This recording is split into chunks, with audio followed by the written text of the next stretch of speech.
What's going on? And welcome back for Stock Market Basics with Genius Lab. And in this lesson, we're going to talk about investing, right? So by now, you should have invested your first $25,000 of your $100,000, which is 25% of your investment dollars.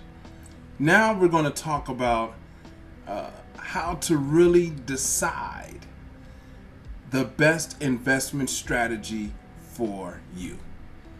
So let's get started. Let's go over the 9 basic investing principles according to Genius Lab. The first principle is be patient. This is a long-term game. 10 years, 20 years, even longer. Generally speaking, the longer you have to allow your money to work for you, the more money you're going to make. So be patient. Our second principle is before you start investing in anything, you should probably do some research on the companies you're investing in. Sometimes you get lucky, a friend calls you and gives you a tip, and you throw a few dollars behind it, and hey, it pans out. But what's really important is, how is the company preparing to stay in business, right? And that's only going to come from you doing your own research in the company. So make sure you're not just going off of rumors or anything that's not based on true research conducted by you. So do your research.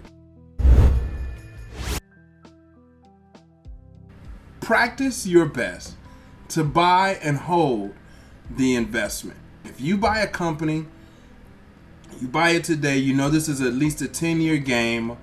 You see that in the first 6 months, your stock price has gone down lower than what you have what you purchased it for, what you had planned for. Don't panic. Remember principle 1. Be patient. You've done your research.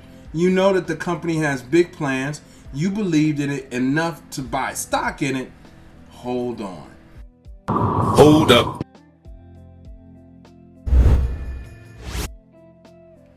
Buy low, sell high. One of the number one questions I get about investing is, how do you actually make money in investing? Buy something at a low price and in turn sell it for more than I paid for it. Let's say I buy this Rubik's Cube for $3. I have to sell it at a higher price than what I paid for it. The same principle works when it comes to investing in stocks. I'm looking at 200,000 shares move, pal. I want to know if we're part of it. We better be, and I'm going to come down and eat your lunch for you.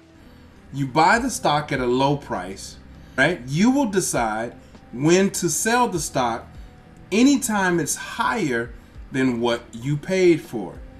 Where people tend to get in trouble is, X company had an amazing day. They're doing really, really well. And many consumers, newbie investors, they get excited and think that's the right time to buy. Absolutely not.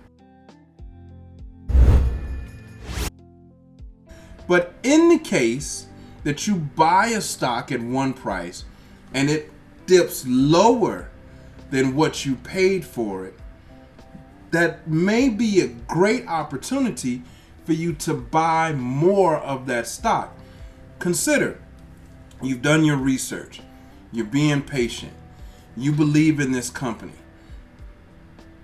If the stock price dips lower than you paid for it, that's a great opportunity for you to buy more of that stock, potentially, because you've already anticipated that that stock is going to exceed your previous purchase price anyway.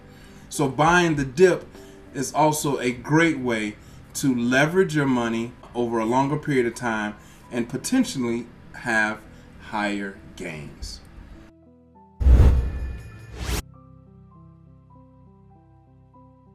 Investing, there are no guarantees. This is not the place for you to gamble next month's rent or next month's car note payment, or this is not the place to put your money when you're saving just to go on a trip next year, next summer. No, you have to avoid investing what you can't afford to lose.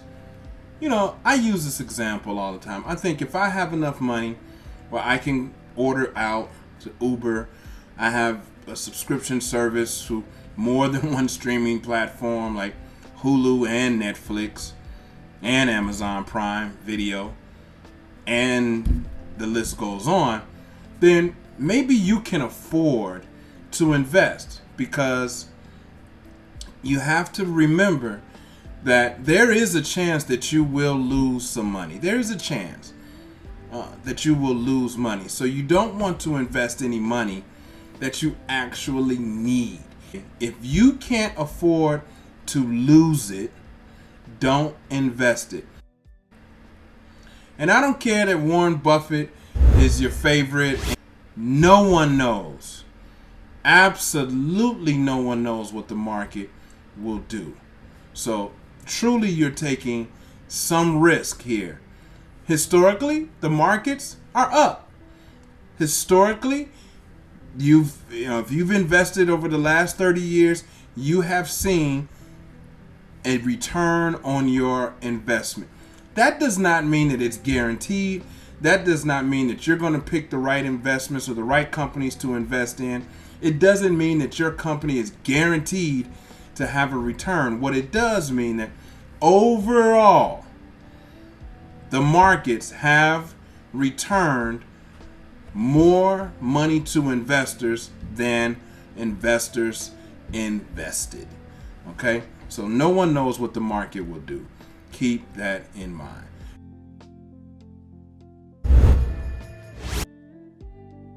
You have to remember that what goes up can and usually eventually will come down. So you don't want to buy when that stock price is up. And obviously what goes down can come up.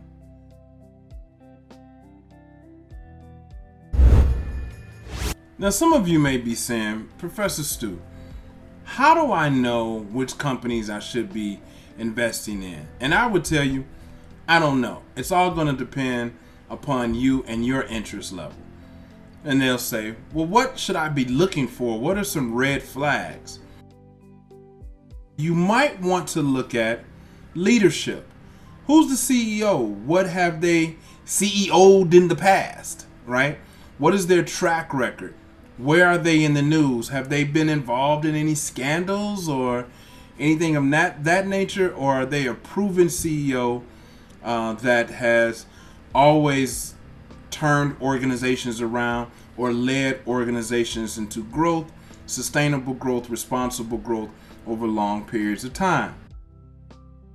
You may want to look at how laws are changing, how industries operate in their business. And depending on where the laws are shifting, may have some adverse effects on some companies within those industries. Those same laws may sprout new opportunities for other companies. So pay attention to that. You already know what it is. Until next time, peace.